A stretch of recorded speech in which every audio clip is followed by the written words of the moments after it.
Hello everyone. This was my first attempt at creating a sculpture, mostly from upcycled materials. The base for the sculpture was an old Barbie doll that I saved from the trash can. I tried to stick with water-based and non-toxic colors, varnish, and clays, which hasn't always been a good choice since natural clays are very hard to work with, as I find. But nevertheless, I think it turned out really good. And if you enjoyed this video, I'm happy to read a comment, and you can like and follow. See you soon.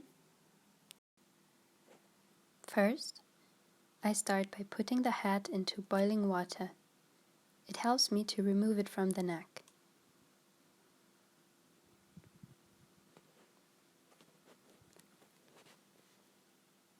Then, we need to get rid of the old hair using scissors to trim it.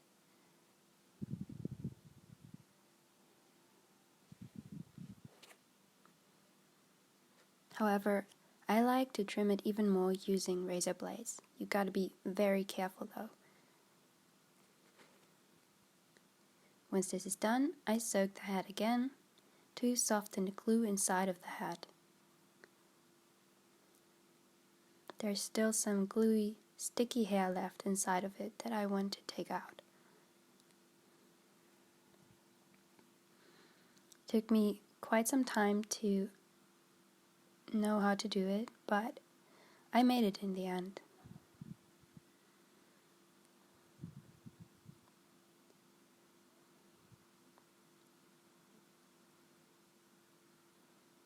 And there it is, all the sticky stuff.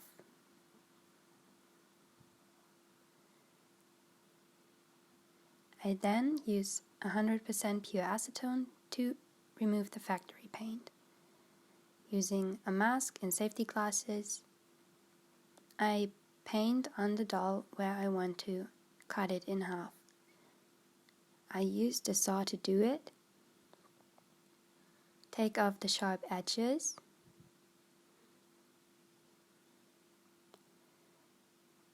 and use a bendable but kind of stable wire to give her a new upper body.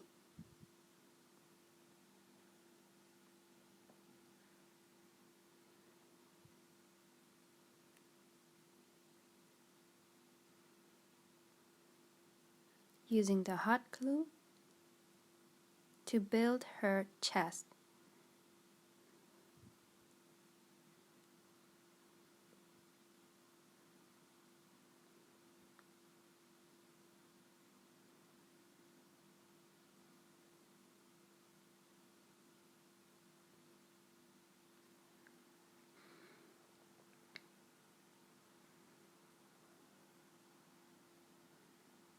And there we are. You can still twist the upper body. And again using the saw to give a more natural rib cage.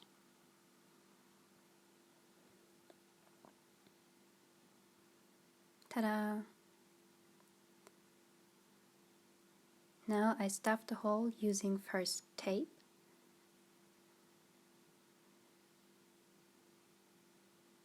and as a second layer plastic foil.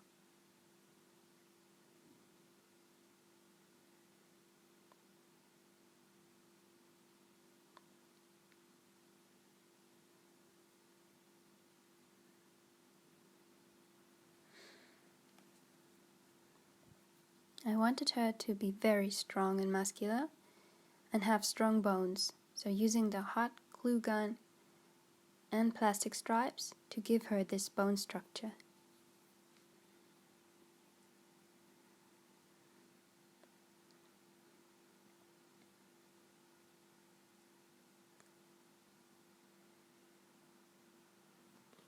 Then I use epoxy clay to cover the bones.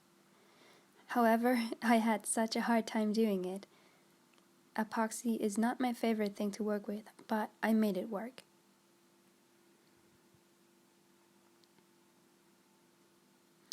I didn't like her chest, it looked unnatural, so I took it off and I closed the holes using tape and modeled a new chest that looked more natural.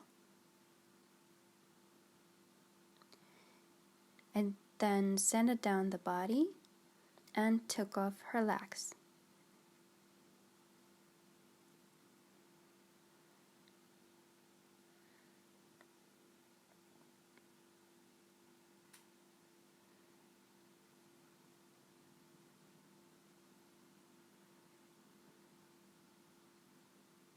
Then again I use wire, stick it into her legs and twist it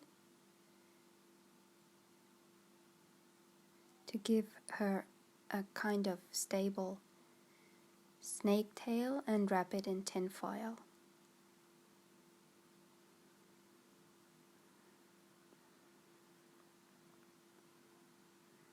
Ta-da! I put her arm into a new position and put clay onto the tin foil. I then used epoxy to give her spiky scales, modeling each one by one, and preparing the hair using white wool,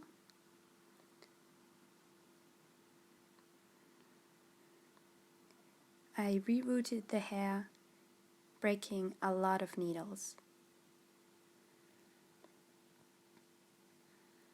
And there she was, looking all fluffy. However, I wanted her to have very straight hair, so I used the hair straightener for that.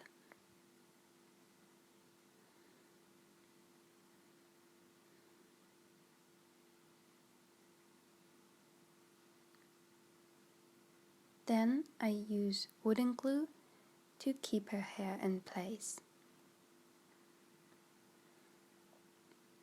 And of course I gave her some piercings that needed to be spiky just like her teeth will be. And I cut off the upper body to give her a very elongated, movable upper body. I used wire for that and an old t-shirt. I sewed it together, turn it inside out, and I stuffed it with cotton, put it onto the wire, and glued it back to the doll's body.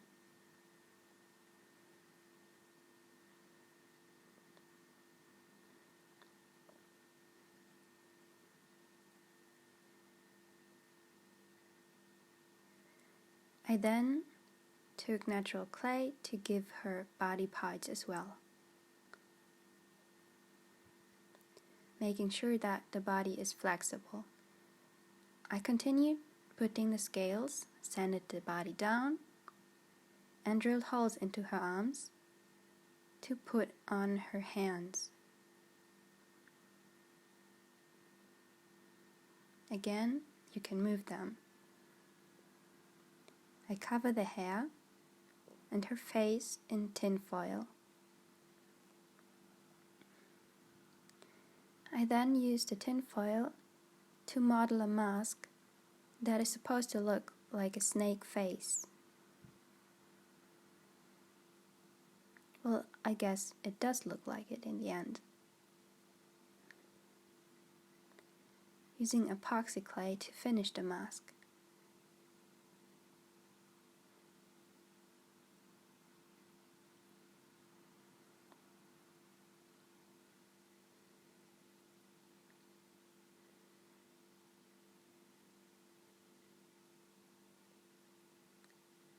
Giving her eyes using a black pearl and modeling out some details.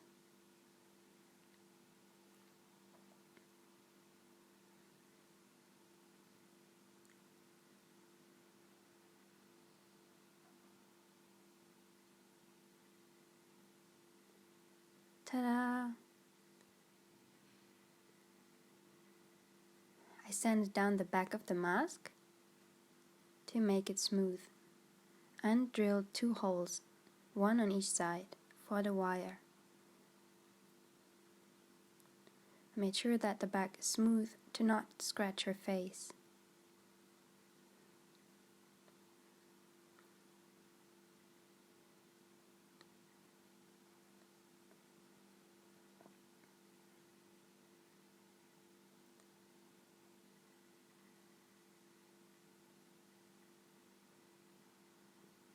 And then I remove her factory name because she's a new person now.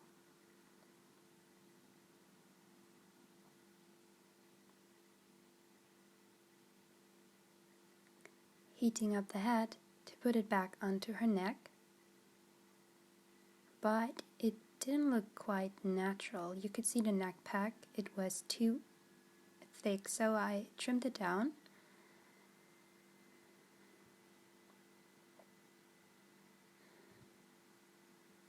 Put the hat back on, and there it is, a more natural neck.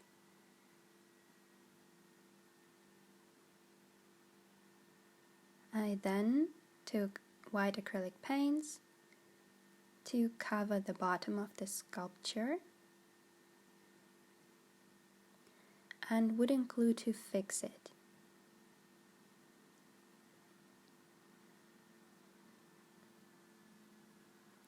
I used my airbrush and white acrylic paints to give her the final color.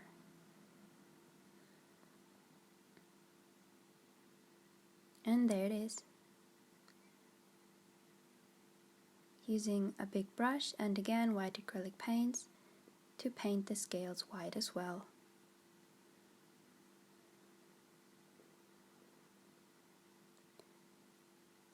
I then used metallic silver paint to only paint the upper part of the scales.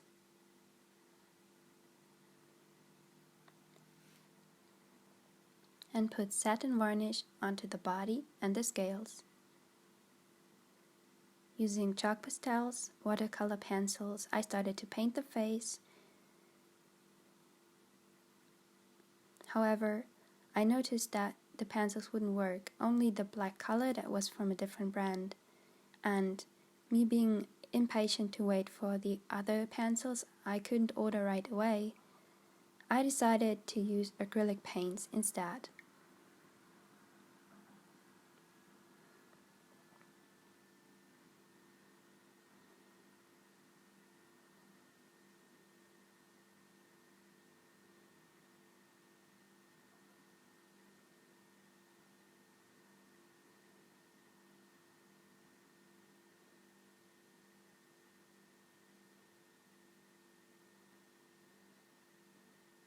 I then use paper clay to craft the quiver.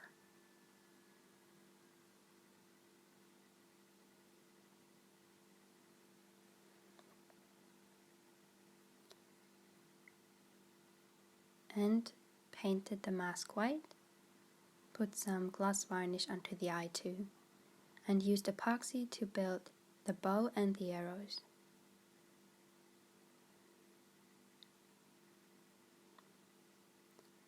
I painted the quiver and gave it varnish.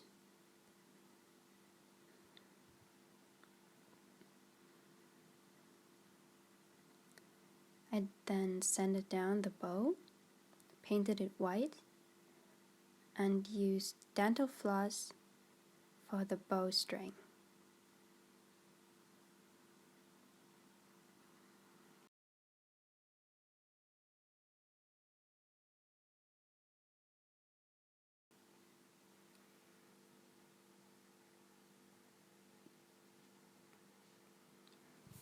Then I used a hot glue gun to put the body pieces together.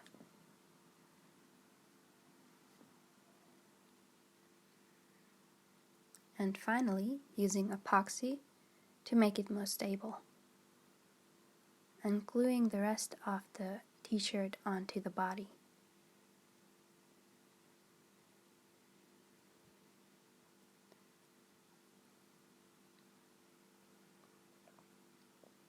I put gloss varnish onto the eyes and lips, combed and trimmed her hair, and gave her another layer of blushing, and that's the final result. I hope you enjoyed this video.